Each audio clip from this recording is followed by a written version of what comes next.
હું કોઈ પ્રેમનો વિરોધી નથી. બધા જ નાગરિકોને પ્રેમ કરવાનો હક છે,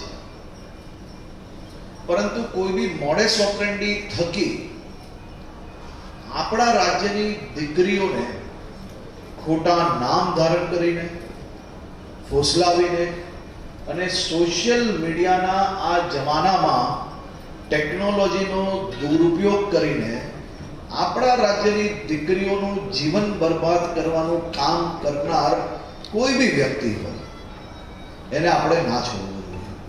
અને એને માત્ર કાયદાની પુસ્તક વાંચીને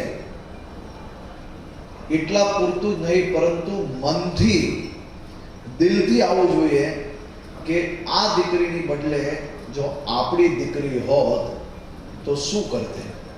અને એ પ્રકારના કડક પગલાઓ આવા લોકો પર ભરવા જોઈએ કે ગુજરાતની બોર્ડર છે ને, એ બોર્ડરની અંદર લવ જેહાદ જેવા કોઈ બી કારસ્તાન કરવાનો કોઈ પ્રયત્ન ના કરે. એ ચાહે કોઈ બી વ્યક્તિ હોય, નામ બદલે, નામ છુપાવે, કોઈ બી વ્યક્તિ હોય એની ઉપર આપણે કડક પગલા ભરવા જોઈએ.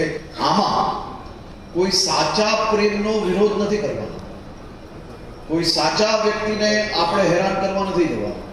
આ બધા જ વિષયોમાં આપણે લોકોએ અદ્ભુત કામગીરી કરી છે, પરંતુ હજી વધુ કામગીરી કરવાની આપણે લોકોએ તૈયારીઓ ગુજરાતભરમાં, આખા દેશમાં ક્યારેય ના ચાલ્યું હોય એવું.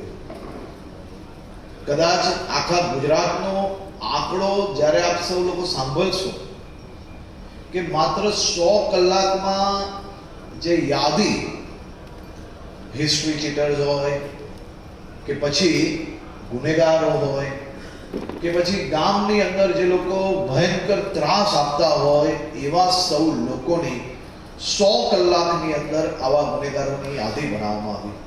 અને એવા અનેક ગુનેગારો જે લોકો સરકારની જગ્યાઓ જે સુરક્ષિત રાખવામાં આવી હોય લોકો માટે, એવા પર કબજાઓ કરીને ત્યાં જે આ ગુનાઓનો અડ્ડા ચલાવતા હતા એને નેસ્ત નાબૂદ કરવામાં તમે જે સફળતા પ્રાપ્ત કરી છે એ ખરેખર અભિનંદનને પાત્ર છે.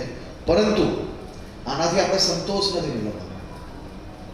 ગુજરાતની અંદર આ પ્રકારના ગુંડાઓ કે જે ટપોરી છે, જે સામાન્ય નાગરિકોને ક્યાંક ને ક્યાંક આવા લોકોથી પરેશાની છે, ચિંતા છે, એ ચિંતા દૂર કરવા માટે આવનારા 1 વર્ષમાં આપણે આ અભિયાનને વધુ નીચે સુધી કઈ રીતે લઈ જઈએ તે દિશામાં આપણે કામગીરી કરવી જોઈએ.